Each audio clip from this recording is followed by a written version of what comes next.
Hi guys, today I will be sharing ube cupcakes. To start, I have 1 cup of milk in here and then I added 1 tablespoon of white vinegar. Mix and then I will set this aside for about 10 minutes. We need half a teaspoon of baking powder, 1.5 cups of granulated sugar. This is rehydrated ube that I cooked. I'll put the link below on how to make it, or you could use ube jam. This is 3/4 cup of room temperature butter, 2 eggs, the buttermilk that we made before, 2 cups of cake flour,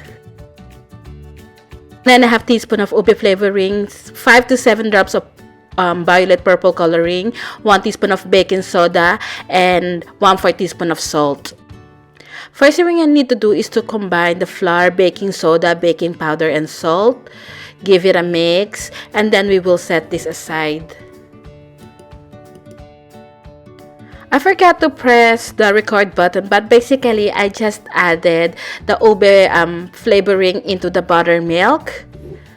Now we're gonna move on to the mixing of the ingredients. First is to beat the butter.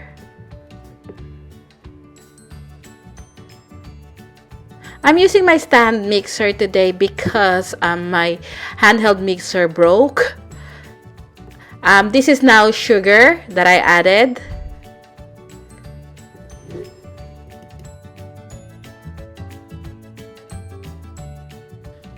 Occasionally scrape down the side of the bowl.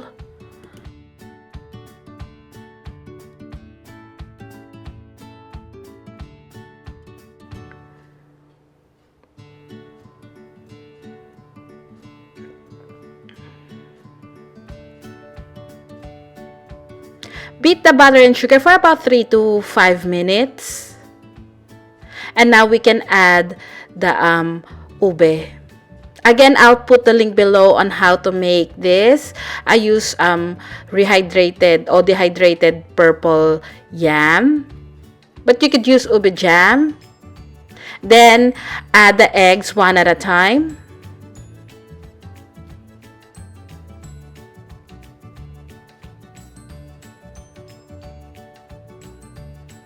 That's the second egg.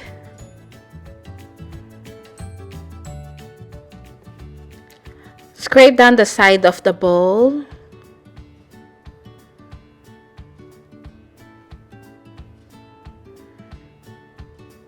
And then continue to beat this for about 2 to 3 minutes. While doing that, you can add the purple food coloring. I added about 6 to 7 drops, or add until you're happy with the color.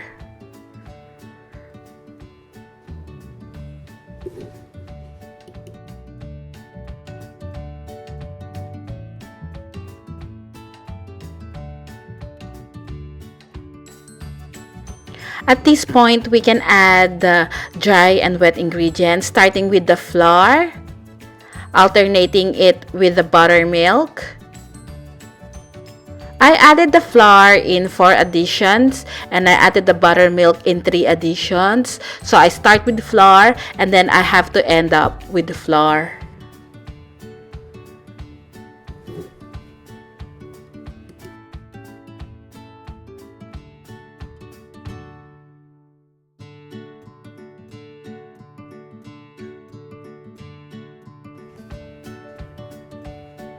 So this is the last addition of the flour. I'm just gonna let it beat for a little bit, and then I'm gonna finish the mixing using a spatula because I just wanna avoid over mixing the batter.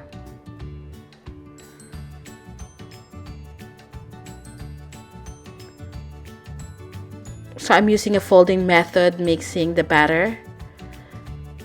And this is now ready to be baked. So I've got my cupcake pan here lined with cupcake liners. I'm filling it about 3/4 full. My oven is also preheated at 160 degrees Celsius.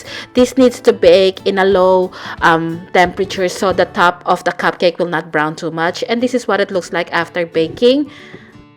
It cool down completely before icing it.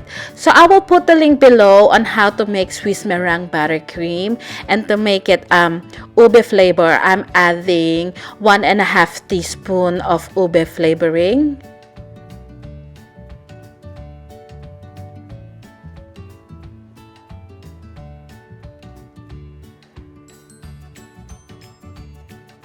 You could use whipped cream or cream cheese frosting if you like. That would work well with ube cupcakes too. And then this is optional. I'm adding about 2 to 3 drops of gel food coloring.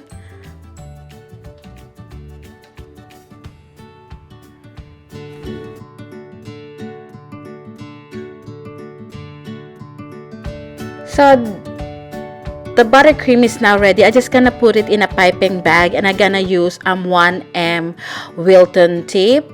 So I'm just gonna be piping swirls on top of the cupcakes, and then this is just fondant leaves and small dots of red fondant. The decoration is after you. I'm just doing this to make it look festive since Christmas is coming soon.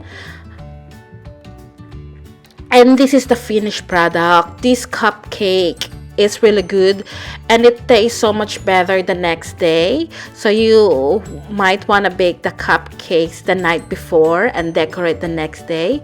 And this is what it looks like inside of the cupcake. It's moist and light. I hope you give them a try. It's so easy to make. Again, thank you so much for watching, and I'll see you again next week. Bye!